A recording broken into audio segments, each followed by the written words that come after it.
இறைவனுடைய மகன் இயேசு கிறிஸ்துவை பற்றிய நற்செய்தியின் தொடக்கம். இது இறைவாக்கினன் ஏசாயாவின் புத்தகத்தில் எழுதப்பட்டுள்ளது. நான் என்னுடைய தூதுவனை உமக்கு முன்பாக அனுப்புவேன். அவன் உம்முடைய வழியை ஆயத்தம் செய்வான்.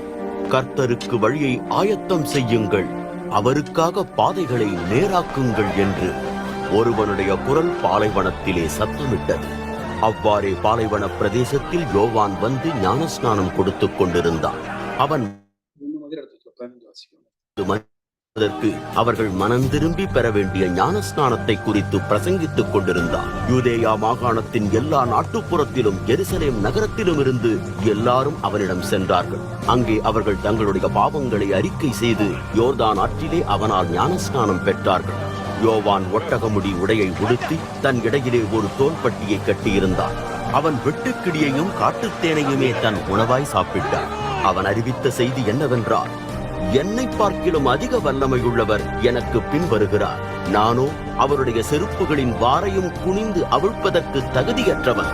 நான் உங்களுக்கு தண்ணீரினால் ஞானஸ்நானம் கொடுக்கிறேன், ஆனால் அவரோ உங்களுக்கு பரிசுத்த ஆவியானவரால் ஞானஸ்நானம் கொடுப்பார்.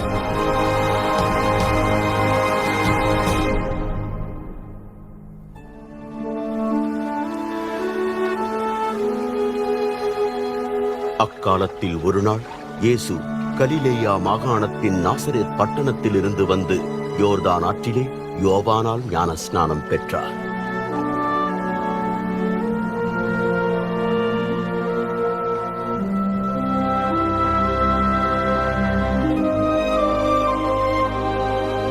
இயேசு தண்ணீரிலிருந்து கரையேறிய உடனே வானம் திறக்கப்பட்டதையும் பரிசுத்த ஆவியானவர் புறாவைப் போல் தம்மேல் இறங்குகிறதையும் அவர் கண்டார். அப்பொழுது பரத்திலிருந்து ஒரு குரல் கேட்டது, நீர் என்னுடைய அன்பு மகன், நான் உம்மில் மிகவும் மகிழ்ச்சியாயிருக்கிறேன்.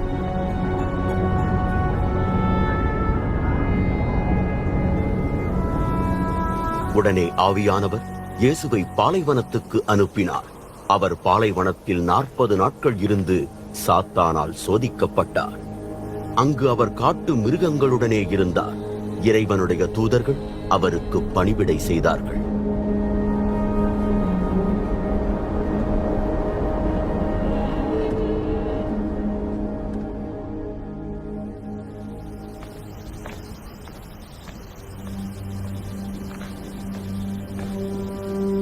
யோவான் சிறையில் போடப்பட்ட பின்பு இயேசு இறைவனுடைய நற்செய்தியை அறிவித்துக் கொண்டு கலிலேயாவுக்கு வந்து, காலம் நிறைவேறிவிட்டது, இறையரசு சமீபித்திருக்கிறது, மனம் திரும்பி நற்செய்தியை விசுவாசியுங்கள் என்றார்.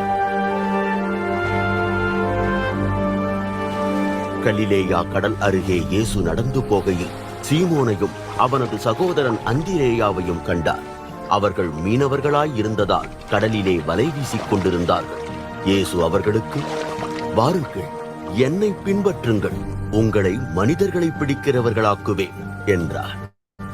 உடனே அவர்கள் தங்கள் வலைகளை விட்டுவிட்டு இயேசுவை பின்பற்றினார்கள். இயேசு சற்று தூரம் போன பின்பு செபதேயுவின் மகன் யாக்கோபையும் அவனுடைய சகோதரன் யோவானையும் கண்டார். அவர்கள் ஒரு படகிலிருந்து தங்கள் வலைகளை ஆயத்தப்படுத்திக் கொண்டிருந்தார்கள். உடனே இயேசு அவர்களையும் கூப்பிட்டார்.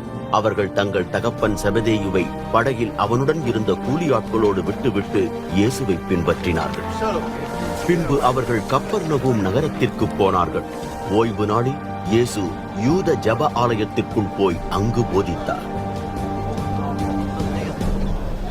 அங்கிருந்த மக்கள் அவருடைய போதனையை குறித்து வியப்படைந்தார்கள். ஏனெனில் அவர் நீதிச்சட்ட ஆசிரியர்களைப் போல் போதிக்காமல் அதிகாரமுள்ளவராய் அவர்களுக்கு போதித்தார். அப்பொழுது அந்த ஜெப ஆலயத்தில் தீய ஆவி பிடித்தவனாயிருந்த ஒருவன் சத்தமிட்டு, நசரேயனாகிய இயேசுவே, எங்களிடம் உமக்கு என்ன? எங்களை அழித்து போடவா வந்தீர்? நீர் யார் என்பது எனக்கு தெரியும். நீர் இறைவனுடைய பரிசுத்தர் என்றார். சத்தமிடாதே, இவனை விட்டு வெளியே போ என்று இயேசு அவனை அதட்டினார். அப்பொழுது தீய ஆவி அந்த மனிதனை வலிப்புடன் வீழ்த்தி பெருங்கூச்சலிட்டுக் கொண்டு அவனை விட்டு வெளியேறியது. எல்லோரும் வியப்படைந்து ஒருவரோடொருவர், இது என்ன? இது அதிகாரமுடைய ஒரு புதிய போதனையாக இருக்கிறதே. அவர் தீய ஆவிகளுக்கு கூட கட்டளையிடுகிறார், அவைகளும் அவருக்கு கீழ்ப்படுகின்றனவே என்று பேசிக் கொண்டார்கள். அவரை பற்றிய செய்தி கலிலேயா பிரதேசம் முழுவதும் விரைவாய் பரவியது. ஜெப ஆலயத்தை விட்டு புறப்பட்ட உடனே அவர்கள் யாக்கோபு, யோவானுடனும் சீமோன், அந்திரேயா ஆகியோரின் வீட்டிற்குள் சென்றார்கள். அங்கே சீமோனுடைய மாமி காய்ச்சலாய் கிடந்திருந்தாள். உடனே அவர்கள் அவளை பற்றி இயேசுவுக்கு சொன்னார்கள். எனவே அவர் அவளிடத்தில் சென்று அவளுடைய கையை பிடித்து அவள் எழுந்து கொள்ள உதவினார். உடனே காய்ச்சல் அவளை விட்டு போய்விட்டது. அவள் அவர்களுக்கு பணிவிடை செய்யத் தொடங்கினாள்.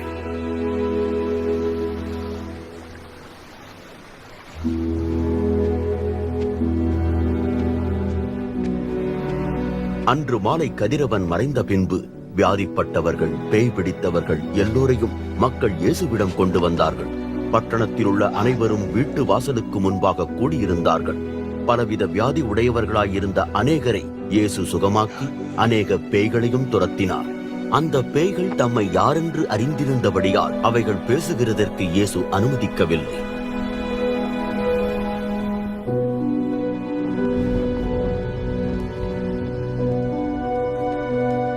விடுவதற்கு முன் இருட்டாய் இருக்கையிலேயே இயேசு எழுந்து புறப்பட்டு ஒரு தனிமையான இடத்திற்கு போய் அங்கே மன்றாடினார்.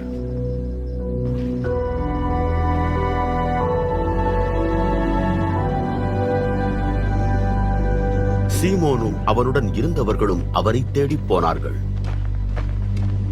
அவர்கள் இயேசுவை கண்டபோது, எல்லோரும் உம்மை தேடிக்கொண்டிருக்கிறார்களே என்றார்கள். இயேசு அவர்களிடம், நாம் வேறு சில கிராமங்களுக்கும் போவோம், அங்கேயும் நான் பிரசங்கிக்க வேண்டும், அதற்காகவே நான் வந்திருக்கிறேன் என்றார். எனவே அவர் கலிலேயா முழுவதிலும் பயணம் செய்து ஜெப ஆலயங்களில் பிரசங்கித்தார். அவர் பேய்களையும் துரத்தினார்.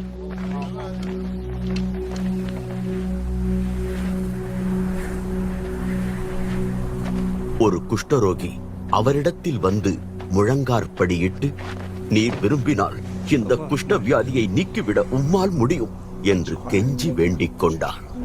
இயேசு மனதுருகினவராய் தன் கையை நீட்டி அவனை தொட்டு, எனக்கு விருப்பமுண்டு, உன் வியாதி நீங்கி சுத்தமடைவாயாக என்றார். உடனே குஷ்ட வியாதி அவனை விட்டு நீங்கி அவன் சுகமடைந்தான். இயேசு அவனுக்கு ஒரு கண்டிப்பான எச்சரிப்பை கொடுத்து, நீ இதை ஒருவருக்கும் சொல்லாதபடி பார்த்துக்கொள். ஆயினும் நீ போய் ஆசாரியனுக்கு உன்னை காட்டு. உன்னுடைய சுத்திகரிப்புக்காக மோசே கட்டளையிட்ட பலிகளை செலுத்து. அது அவர்களுக்கு நீ சுகமடைந்ததற்கான ஒரு சாட்சியாயிருக்கும் என்று சொல்லி அவனை உடனே அனுப்பிவிட்டார். ஆனால் அவனோ புறப்பட்டு போய் தாராளமாய் பேசத் தொடங்கி தனக்கு நடந்த செய்தியை எங்கும் பரப்பினான். இதன் பலனாக இயேசுவுக்கு ஒரு பட்டணத்திற்குள்ளும் பகிரங்கமாய் செல்லாமல் வெளியே தனிமையான இடங்களிலேயே தங்கினார். ஆயினும் எல்லா இடங்களிலும் இருந்து மக்கள் அவரிடத்திற்கு வந்தார்கள்.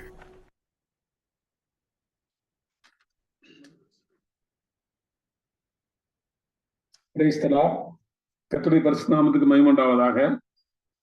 வந்திருக்கிற ஒவ்வொருவருக்கும் கர்த்தர் இயேசு நாமத்தினாலே வாழ்த்துரை தெரிவித்துக் கொள்கிறேன். இந்த நாளிலே மார்க் எழுதின சுவிசேஷத்தை குறித்து நாம் தியானிக்க இருக்கிறோம். இந்த மார்க் எழுதின சுவிசேஷம், மார்க் என்பவரான தேவனுடைய ஊழியக்காரனாகி கர்த்தர் இயேசு கிறிஸ்து தேவனுடைய ஊழியக்காரர் என்ற நிலையிலே எழுதப்பட்டிருக்கிறது. மத்தேயு இயேசு கிறிஸ்துவை ராஜாவாகவும், லூக்கா கர்த்தர் இயேசு கிறிஸ்துவை மனுஷகுமாரனாகவும், யோவான் யோவான் எழுதும் பொழுது தேவனுடைய குமாரன் எழுதுகிறார். இங்கே மார்க்கு ரத்தன சுருக்கமாக அது தன்னுடைய கர்த்தராகிய இயேசு கிறிஸ்துவினுடைய வம்ச வரலாறு மற்ற காரியங்களை குறிப்பிடாதபடிக்கு தேவனுடைய ஊழியக்காரர் என்ற நிலையிலே அவர் ஊழியர் செய்த காலங்களை கவனமாக கோடிட்டு காண்பிக்கிறதை பார்க்கிறோம். இதற்கு ரோமருக்காக எழுதின இந்த சுவிசேஷம் என்று சொல்லப்படுகிறது. இங்கே அவர் ஆரம்பிக்கும் பொழுது தேவனுடைய குமாரனாகிய இயேசு கிறிஸ்துவின் சுவிசேஷத்தின் ஆரம்பம், அவர் ஊழியத்திலே தேவனுடைய ஊழியக்காரர் எவனமாக இருக்க வேண்டும் என்பதை குறித்தும் தேவனுடைய ஊழியக்காரராக இருந்தார் இயேசு கிறிஸ்து என்பதை குறித்து தெளிவாக அவர் எழுதுகிறதை பார்க்கிறோம். முதலாவதாக இங்கே தேவனுடைய ஊழியக்காரரின் அறிமுகம் என்பதை குறித்து நான் பார்க்கிறோம். 1 முதல் 8 வசனங்களை பார்க்கும் பொழுது தேவனுடைய ஊழியக்காரருடைய அறிமுகம் அல்லது இயேசு கிறிஸ்து தேவனுடைய ஊழியக்காரர் தான் என்பதை அறிமுகப்படுத்துகிறது பார்க்கிறோம். இதை அறிமுகப்படுத்துகிறவர் யார் என்று சொன்னால், ஏற்கனவே ஏசாயா தீர்க்கதரிசி மூலமாக தீர்க்க தரிசனமாக தெரிவிக்கப்பட்ட யோவான் ஸ்நானகன் இதை அங்கே அறிவிக்கிறதை பார்க்கிறோம். ஏனென்று சொன்னால், ஒரு நபரை அறிமுகப்படுத்துவது அவசியமா இருக்கிறது. அது மாத்திரமல்ல, அந்த ஊழியத்துக்காக அவருடைய வார்த்தையை கேட்பதற்காக ஆயத்தம் பண்ணுகிற நிலையையும் இங்கே யோவான் ஸ்நானகன் செய்கிறதை நாம் பார்க்கிறோம்.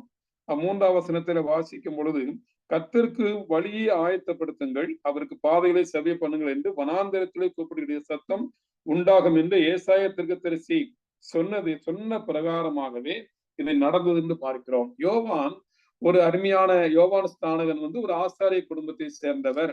வேத பிரமாணங்களை கற்று தேறினவர் மாத்திரமல்ல, வேத பிரமாணங்களை கற்றுக் கொடுக்கிற அளவுக்கு அவர் தனிமையாக வாழ்ந்து வந்தவர். யோவா அந்த நாட்களிலே வேத பாரகர் என்று சொல்கிற ஆசாரியர்கள் தனியாக ஜனங்களை விட்டு பிரிந்து தனியாக வாழ்ந்தார்கள், ஜனங்களோடு பேச மாட்டார்கள். ஆனால் யோவான் ஸ்நானகன் வித்தியாசமான நிலையிலே அவர் பேசுகிறவராய் காணப்பட்டதனால ஜனங்கள் எல்லாரும் அவரிடத்துல வந்தார்கள். ஒரு எளிமையான வாழ்க்கையை வாழுகிற ஒரு மனிதனாக இந்த யோவான் ஸ்நானகன் காணப்பட்டார். ஒட்டக மயிர் உடைய தரித்து ஒரு அறையில வார்க்கச்சை கட்டியிருந்தார். அது மாத்திரமல்ல, பிழைப்பதற்காக மாத்திரம் உண்கிறவராக அவர் காணப்பட்டார். வெட்டுக்கிளியும் காட்டுத்தேனும் புசிக்கிறவராக காணப்பட்டார். வித்தியாசமான நிலையிலே மனுஷரோடு பேச ஆரம்பித்த உடனே எல்லா ஜனங்களும் வந்தார்கள்.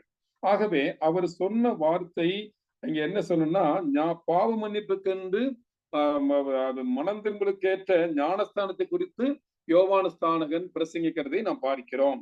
ஆகவே இந்த பிரசங்கமானது அங்கே ஒரு மாற்றத்தை ஜனங்கள் மத்தியிலே ஏற்படுத்தியது.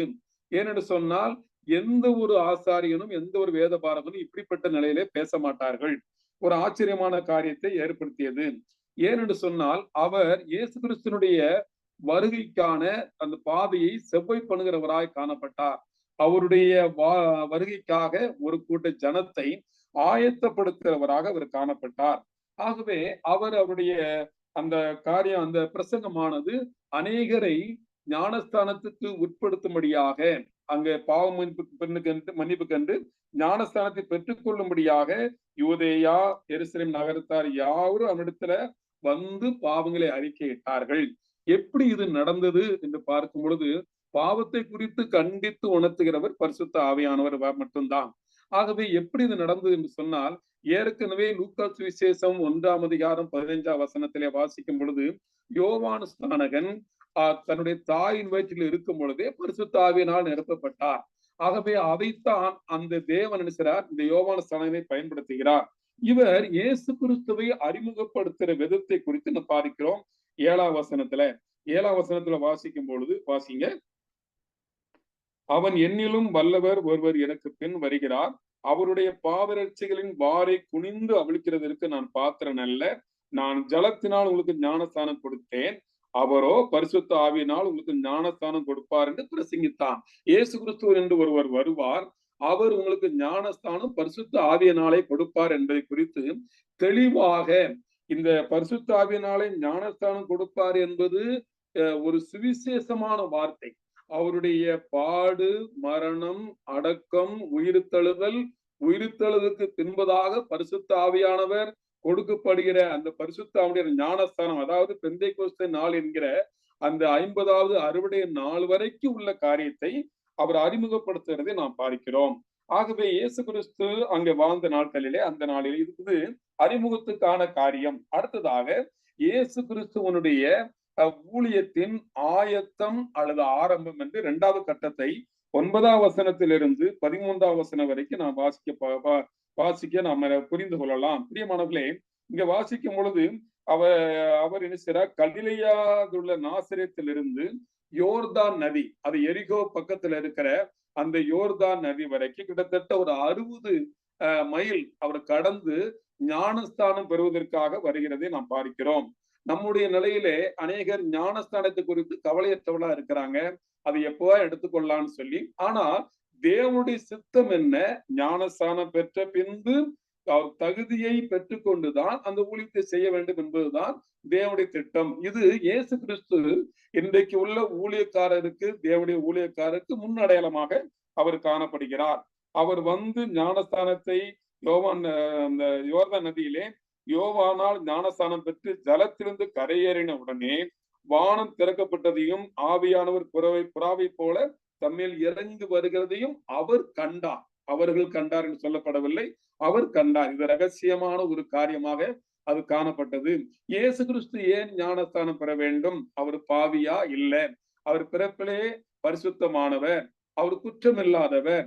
ஆனாலும் தேவனுடைய நீதியை நிறைவேற்றும்படியாக அந்த நீதிக்கு நியமத்துக்கு கீழ்ப்படிந்தவராக ஞானஸ்தானத்திலே அவர் காணப்பட்டார். இந்த கீழ்ப்படிதலுக்கு பின்பதாக தான் வானத்திலிருந்து அங்கே ஒரு சத்தம் உண்டானதை பார்க்கிறோம்.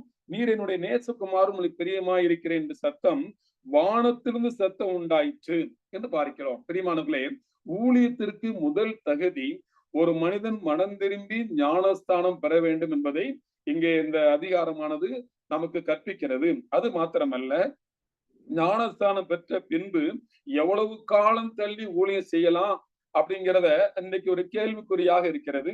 அவருக்கும் இங்கே விடையை நாம் பார்க்கிறோம்.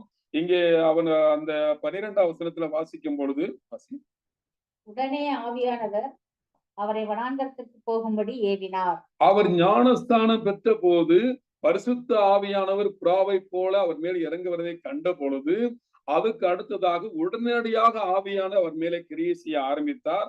உடனே ஆவியானவர் அவரை வனாந்தரத்துக்கு போகும்படி ஏவினார். இந்த உடனே உடனே என்கிற வார்த்தை மார்க்கு சுவிசேஷத்துல கிட்டத்தட்ட 42 முறை வருகிறதை பார்க்கிறோம்.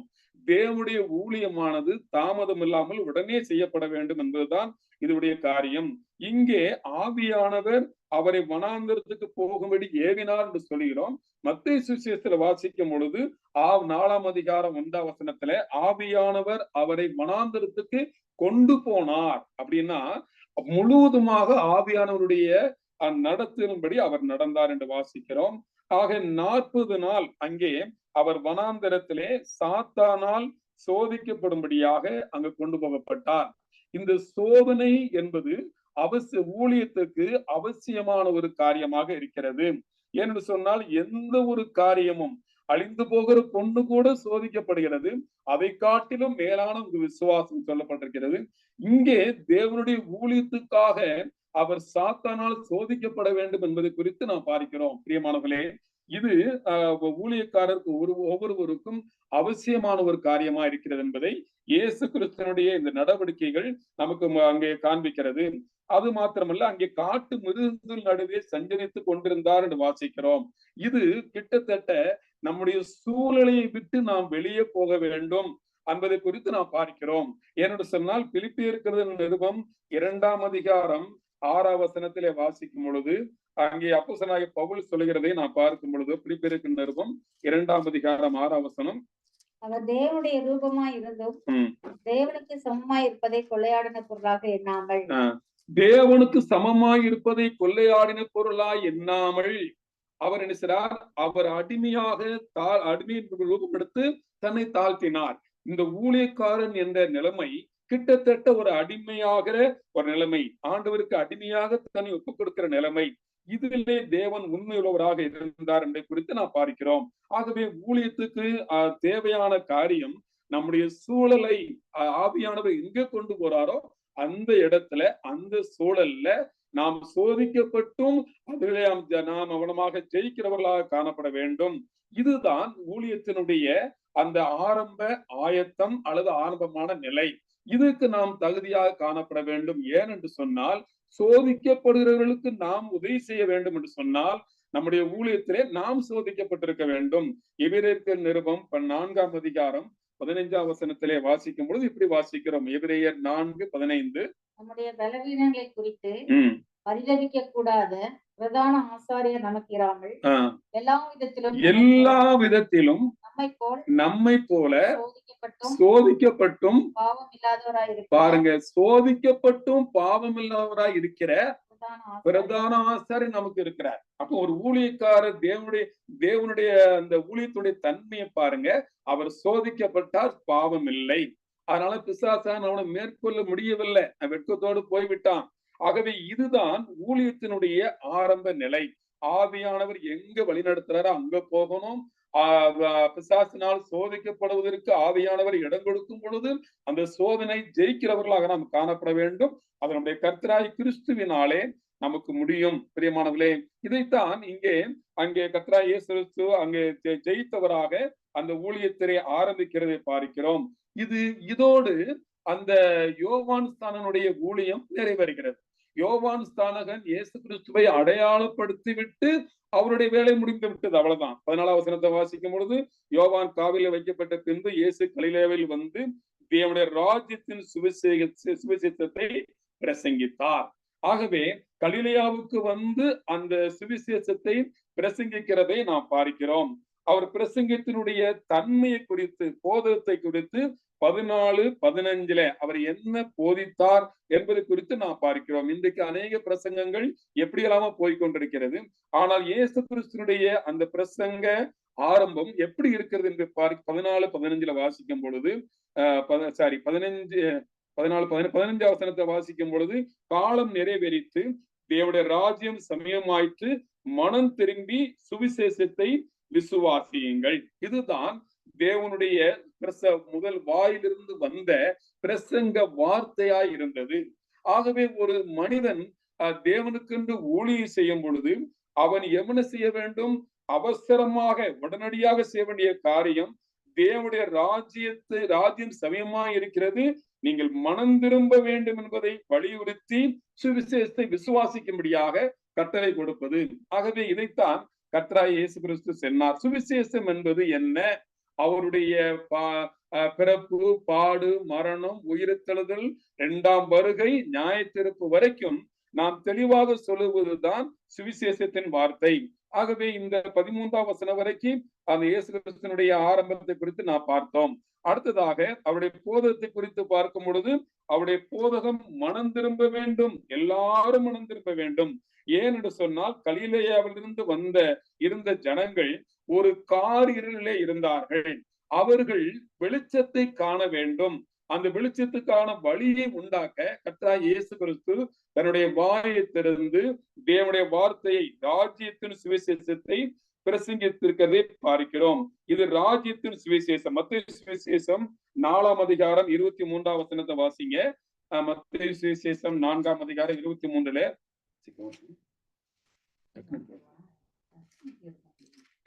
வாசிக்கும் போது இவனமாக வாசிக்கிறோம். மத்தேயு சுவிசேஷம் 4ஆம் அதிகாரம் 23ஆம் வசனம்.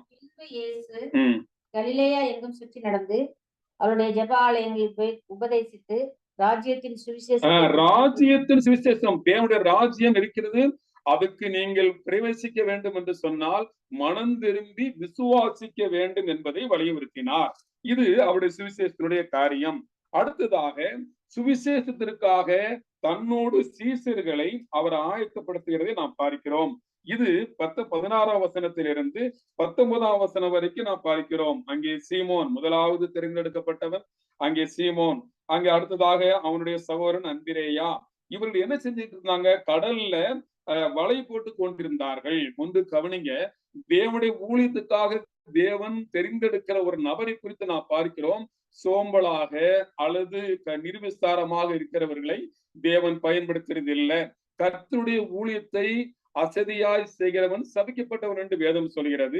இங்கே வேலை செய்கிற தொழிலிலே கண்ணும் கருத்துமா இருந்து கொண்டிருக்கிறவர்களை தேவன் நினைச்சார் அவர் தேர்ந்தெடுக்கிறதை பார்க்கிறோம். அடுத்ததாக 2 பேரை தேர்ந்தெடுக்கும் பொழுது கூட அங்கே என்ன வாசிக்கிறோம்னா 19ஆம் வசனம், செபதேயுவின் குமாரன் யாக்கோபும் அவன் சகோதரன் யோவானும் படவிலே வலையை பழுது பார்த்து கொண்டிருக்கிறதை கண்டு தன்னுடைய வேலையிலே கவனமாக ஜாக்கிரதையா இருக்கிறவர்களை தேவன் கண்டு, நீங்க மீனை பிடித்தது போதும் மனுஷரை பிடிக்க ஆக்குவேன் என்று சொல்லி அவர்களை அழைக்கிறதை பார்க்கிறோம். முதலாவது சுவிசேஷம் சொல்லப்படுகிறது. அடுத்ததாக சுவிசேஷத்திற்காக அவர்களை அழைக்கிறதை பார்க்கிறோம். இது தேவனுடைய அந்த இயேசு கிறிஸ்துவனுடைய ஊழியத்தினுடைய அந்த பகுதியை குறித்து பார்க்கிறோம். அடுத்ததாக அவர்கள் ஓய்வு நாளிலே அவர் ஆலயத்திலே பிரசங்கம் பண்ணுகிற அந்த அதிகாரத்தை குறித்து பார்க்கிறோம். எல்லாரும் பிரசங்கம் பண்ற மாதிரி இவர் பிரசங்கம் பண்ணல. அவருடைய பிரசங்கம் வித்தியாசமா இருந்ததை அவர்கள் கண்டு ஆச்சரியப்பட்டார்கள் என்று சொல்லி பார்க்கிறோம். கப்பர்நகுமை தலைமையிடமாக கொண்டு அவர் அவனமாக போதிக்க தொடங்கினார். ஒரு ஓய்வு நாளில் ஜெபாலயத்தில் பிரவேசித்து போதகம் பண்ணினார். அந்த போதகத்தும் அதிகாரமுடையவராய் போதித்தபடியினாலே பொதுவா டீச்சர்ஸ் நினைச்சுவாங்க அவங்களுக்கு தகுந்த மாதிரி சாய்ந்து அல்லது அவங்களுக்கு ஏற்றவனமாக பேசி பிரசங்கம் செய்வார்கள். ஆனால் இயேசு கிறிஸ்துவினுடைய பிரசங்கம் அதிகாரமுடையதா இருந்தது. ஏனென்று சொன்னால் அவர் வானத்திலும் பூமியிலும் சகல அதிகாரம் அவர் கொடுக்கப்பட்டது. பிரியமானவர்களே, அந்த அதிகாரம் எங்கிருந்து வந்தது என்று சொன்னால் அதற்கெண்டே இவர் நினைச்சார் அபிஷேகம் பண்ணப்பட்டார். ஏசாயா தீர்க்கதரிசி புஸ்தகம் 61ஆம் அதிகாரத்திலே இப்ப நம்ம முதல் வசனத்தை வாசிக்கிறோம். ஏசாயா 61 முதல் வசனத்தை வாசிங்க. 61 முதல் வசனம். ஆவியானவர் என்மேல் இருக்கிறார், சிறுமைப்பட்டவர்களுக்கு சுவிசேஷத்தை அறிவிக்க கர்த்தர் என்னை அபிஷேகம் அபிஷேகம் பண்ணினார். அடுத்ததாக 3ஆம் வசனத்துல வாசிக்கிறோம். அந்த வசனத்தை வாசிக்கும் பொழுது கர்த்தர் நினைக்கிறார் என்னை அனுப்பினார் அப்படின்னு சொல்லப்பட்டிருக்கு. துதியின் உடைய கொடுக்கவும் அவர் என்னை அனுப்பினார். ஆகவே கர்த்தருடைய ஆவியானவர் மேல் இருக்கிறார். அப்புறம் அவரை அபிஷேகம் பண்ணினார். அவரை அனுப்பின நோக்கம் ஊழியத்தை செய்யும்படியாக. பிரியமானவர்களே, தேவனால் நடத்தப்படாவிட்டால் நாம் ஊழியத்தை செய்ய முடியாது என்பதை குறித்து தெளிவாக சொல்லப்பட்டிருக்கிறது. இந்த ஊழியம் என்பது தேவனுடைய அதிகாரத்திலே உட்பட்டதா இருக்கிறது. அதனால நாம் கூட தேவனுடைய ஊழியத்தை செய்யும் பொழுது அதிகாரம் உள்ளவர்களாக தேவனுடைய வார்த்தை, ஒருவேளை நாம் சாதாரணமானவர்களாக காணப்படலாம், நம்முடைய வார்த்தை அதிகாரம் உள்ளதாக இருக்க வேண்டும். இதை தேவன் நினைக்கிறார். அங்கே அவன் சொல்கிறதை பார்க்கிறோம். அவருடைய ஊழியத்தினுடைய நடந்த சில காரியங்களை இங்கே நாம் பார்க்கிறோம். இவர் தேவனுடைய குமாரன் தான் என்பதை நிரூபிக்கும்படியாக அநேக அற்புதங்களையும் அடையாளங்களையும் செய்ததை நாம் பார்க்கிறோம். பிரியமானவர்களே, இங்க அந்த ஒரு பகுதியை வாசிக்கும் பொழுது 24ஆம் வசனத்துல வாசிக்கிறோம். அங்கே ஒரு மனிதன் 23ஆம் வசனத்துல அவருடைய ஜெப ஆலயத்திலே அசுத்த ஆவியுள்ள ஒரு மனுஷன் இருந்தான். எப்படிங்க ஒரு அசுத்த ஆவியுள்ள மனுஷன் ஜெப ஆலயத்துக்கு உள்ள வர முடியும்? அங்கே யோபின் புத்தகத்தை 1ஆம் அதிகாரத்தில் படிச்சு பார்த்தேன்னா தெரியும். அங்கே தேவதூதர் எல்லாம் வந்திருக்கும் பொழுது அங்கே சாத்தான வந்து நின்னான்னு சொல்லப்பட்டிருக்கிறது. ஆகவே ஒரு அசுத்த ஆவியுள்ள மனுஷன் தேவனுடைய ஆலயத்துக்கு வர முடியாது என்பதல்ல, அவனும் வந்திருப்பான். அவனுடைய செயல்பாட்டை குறித்து இங்கே பார்க்கிறோம். அவன் இயேசு கிறிஸ்துவை குறித்து சொன்ன ஒரு வார்த்தை நம்மை கவனிக்க வைக்கிறது. 24ஆம் வசனத்தை வாசிங்க. அவன், ஐயோ நசரேயனாகிய இயேசுவே, எங்களுக்கும் உமக்கும் என்ன? எங்களை கெடுக்கவா வந்தீர்? உம்மை இன்னார் என்று அறிவேன், நீ தேவனுடைய பரிசுத்தர் என்று சத்தமிட்டார். அந்த அசுத்தாவி பிடிச்ச மனுஷன் சொன்னா ஐயோ அப்படின்னு சொன்னான். ஏன்னா இயேசு கிறிஸ்துவை அவர் வரும்பொழுது பார்க்கும் பொழுது அவன் சொல்றான், உம்மை இன்னார் என்று அறிவேன், நீர் தேவனுடைய பரிசுத்தர் என்று சொல்லி அவன் சத்தமிட ஆரம்பித்தான். பாருங்க, இன்னைக்கு நம்ம அறிந்து கொள்றதை விட பிசாசானவன் அல்லது சத்துரு தேவனை அதிகமாக அறிந்திருக்கிறான். அதை தேவன் வெளிப்படுத்த அவனை தடை பண்ணுகிறதை பார்க்கிறோம். நாமும் கூட தேவனை அறிந்து கொள்ளவில்லை. ஒருவேளை தெரிந்து கொண்டிருக்கலாம், நம்ம அறிந்து கொள்ளாமல் இருக்கிறோம். சில அநேக விசுவாசிகள் என்று சொல்கிறவர்கள் கூட தேவனை அறிந்து கொள்ளவில்லை.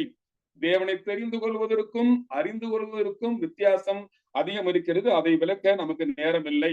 பிலிப்பியர் 3:8 வாசிக்கிறோம். பிலிப்பியர் 3:8 பவுல் சொல்றாரு பாருங்க. பிலிப்பியர் நிருபம் 3ஆம் அதிகாரம் 8ஆம் வசனத்துல பவுல் சொல்கிறார், என் கர்த்தராகிய கிறிஸ்து இயேசுவை அறிகிற அறிவின் மேன்மைக்காக கிறிஸ்து இயேசுவை அறிகிற அறிவின் மேன்மைக்காக எல்லாவற்றையும் எல்லாவற்றையும் நஷ்டம் என்று எண்ணிக்கொண்டிருக்கிறேன். நஷ்டம் என்று எண்ணிக்கொண்டிருக்கிறேன். அந்த அறிவு மேலானது, அதை நான் அடைந்தாயிற்று என்று சொல்ல முடியாது. வாசிங்க 12ஆம் வசனத்தை வாசிங்க. அதுல வாசிக்கிறோம்.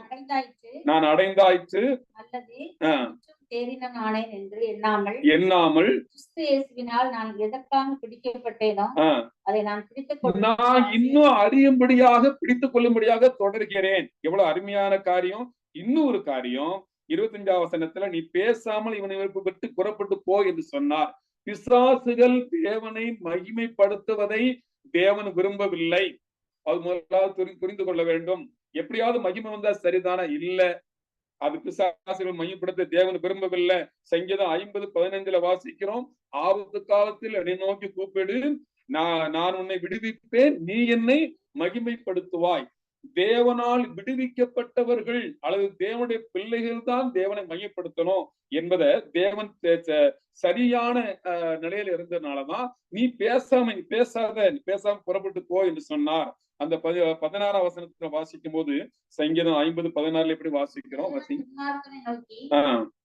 நீ என் பிரமாணங்களை எடுத்துரைக்கவும் உடன்படிக்கையை உன் வாயினால் சொல்லவும் உனக்கு என்ன நியாயம்? என் பிரமாணங்களை எடுத்துரைக்கவும் என் உடன்படிக்கையை சொல்லவும் உனக்கு என்ன நியாயம் இருக்குதுன்னு சொல்றாரு.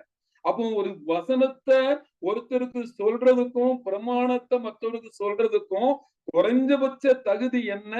அவன் பாவத்திலிருந்து விடுதலை பெற்றிருக்க வேண்டும். பிரியமானவர்களே, இதுதான் அந்த ஆவியை கண்டிக்கிறதை பார்க்கிறோம். அந்த ஆவியில் என்ன நடந்தது என்பதை படித்து பார்த்து தெரிந்து கொள்ளலாம். அதுக்கு அடுத்ததாக ஜெப ஆலயத்திலே அவர் விட்டு யாக்கோபு யோவானோடு கூட அங்கே என்ன செய்றாரு? சீமோனுடைய வீட்டுக்கு போறாரு. அந்த சீமோனுடைய மாமி ஜுரமா இருக்கிறதை கண்டு அவனை குணமாக்குறதை நாம் பார்க்கிறோம். ஆகவே அந்த இங்கே அசுத்த ஆவியின் மேல் அவர் அதிகாரம் உள்ளவராய் இருந்தார். அசுத்த ஆவிகளை துரத்தினார். காரணம் என்ன? இந்த அசுத்த ஆவிகள் தான் ஜனங்களை இருளுக்குள்ளாகவும் பாவத்துக்குள்ளாகவும் அக்கிரமத்துக்குள்ளாகவும் அவளை வழி நடத்துகிற ஒரு அதிகாரம் இருந்தது. இந்த அதிகாரத்தை தனக்கு கொடுத்த அதிகாரத்தின் மூலமாக அவர் அகற்றினார். எபேசியர் 2:2 வாசிக்கும் பொழுது வாசிக்கிறோம். எபேசியர் 2:2 இது நாம் வாசிக்கிறோம். அவைகளில் நீங்கள் முற்காலத்திலே உலக வழக்கத்திற்கு ஏற்றபடியாகவும் கீழ்ப்படியாமை பிள்ளைகளிடத்தில் இப்பொழுது கிரியை செய்கிற ஆகாயத்து அதிகார பிரபுவாகிய ஆவிக்கேற்ற அந்த ஆவி, ஆகாயத்து அதிகார பிரபுடைய ஆவிகள் ஜனங்களை கெடுக்கவும் அழிக்கவும் அவனை கட்டி வைக்கவும் அவைகள் நினைச்சது இந்த உலகத்தில் இருக்கிறது. இதையெல்லாம் அகற்றும்படியான அதிகாரத்துடையவராக இந்த தேவகுமாரனாகிய தேவனுடைய ஊழியக்காரராக இயேசு கிறிஸ்து அவர் காணப்பட்டார். அடுத்ததாக பலவீனத்தை நீக்கும்படியான அதிகாரத்தை பெற்றிருந்தார். 31ஆம் வசனத்துல அவர் கிட்ட போய் பேதுரு மாமி ஜுரமா இருக்கிறார், அவர் தூக்கி விட்டு ஜுரம் உடனே நீங்கிருச்சு. அவர் பணிவிடை செய்ய ஆரம்பித்தால் இப்படி அநேக பிசாசுகளை துரத்தினார் என்று வேதத்துல வாசிக்கிறோம். அப்படி அடுத்ததாக இங்கே பார்க்கும் பொழுது ஒரு முக்கியமான ஒரு காரியத்தை பார்க்கிறோம். அந்த இடத்திலே அவர் இருக்கவில்லை. அதே போல நமக்கெல்லாம் என்ன செய்வோம்? எங்க மதிப்பு இருக்குதோ, எங்க நம்ம ஊழியம் நல்லபடியா நடக்குதோ அங்கே நாம டேரா போட்டு நிச்சயம் இருந்து விடுவோம். ஆனால் தேவனுடைய நோக்கம் என்ன?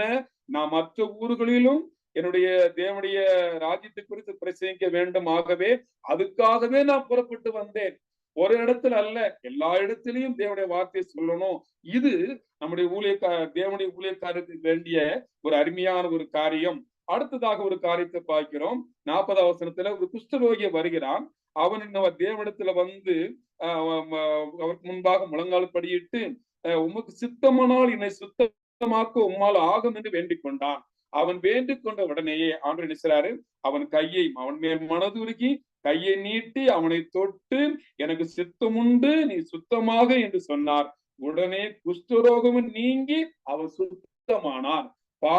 குஷ்டரோகம் என்பது பாவத்துக்கு அடையாளமாக சொல்லப்பட்ட வேதத்துல சொல்லப்பட்ட ஒரு மோசமான வியாதி. ஆகவே இந்த பாவம் நம்மை கொஞ்சம் கொஞ்சமாக அரித்து நம்மை அவமானப்படுத்தி நம்மை அழிப்புக்கு ஏதுவாக காணப்படும். இந்த நிலையிலே அதை சுத்தமாக்க தேவனுக்கு அந்த இயேசு கிறிஸ்துவுக்கு சித்தம் உண்டு என்று சொல்லி அவன் குஷ்டரோகத்தை நீக்கி அவனை சுத்தமாக்கிறதே பார்க்கிறோம். ஒரு மனிதனுடைய மனம் திரும்புதல் இங்கே சொல்லப்பட்டிருக்கிறது. யோவான் 1:1 வாசிக்கிறோம். இயேசு கிறிஸ்துவின் ரத்தம் சகல பாவங்களை நீக்கி நம்மை சுத்திகரிக்கும். இதற்கு நாம் செய்ய வேண்டிய காரியம் என்ன? அந்த குஷ்டரோகி சொன்னா, ஐயா உமக்கு சித்தமானால் என்னை சுத்தமாக்க உம்மால் ஆகும் என்று சொன்னார். வேற யாராலும் முடியாது, அவராலே அன்றி வேற ஒருவராலும் ரட்சிப்பு இல்லை என்று வேதம் சொல்கிறது. ஆகவே நாம் ஆண்டவரை நோக்கி பார்க்கும் பொழுது விடுதலையை சுத்தமாக்க வேண்டும் என்ற அந்த எண்ணங்கள் நமக்குள்ளாக வரும் பொழுது நாம் சுத்தமாகிறோம். பிரியமானவர்களே, இப்படிப்பட்ட அருமையான தேவனுடைய ஊழியத்தை கர்த்தர் செய்தார். அவர் அற்புத மூர்த்தியா இருந்தார். அவர் கலந்து கொண்ட திருமண சடங்கு குறைவில்லாமல் நிறைவேறிட்டு, அவர் கலந்து கொண்ட மரண சடங்கு நிறைவேறவில்லை. அவர் அற்புத மூர்த்தி. ஆகவே இப்பணமாக தேவன் தொட்டு குணப்படுத்தினார். அங்கே இயேசு கிறிஸ்து தொட்டு குணப்படுத்தின பொழுது அவன் சுத்தமானான்.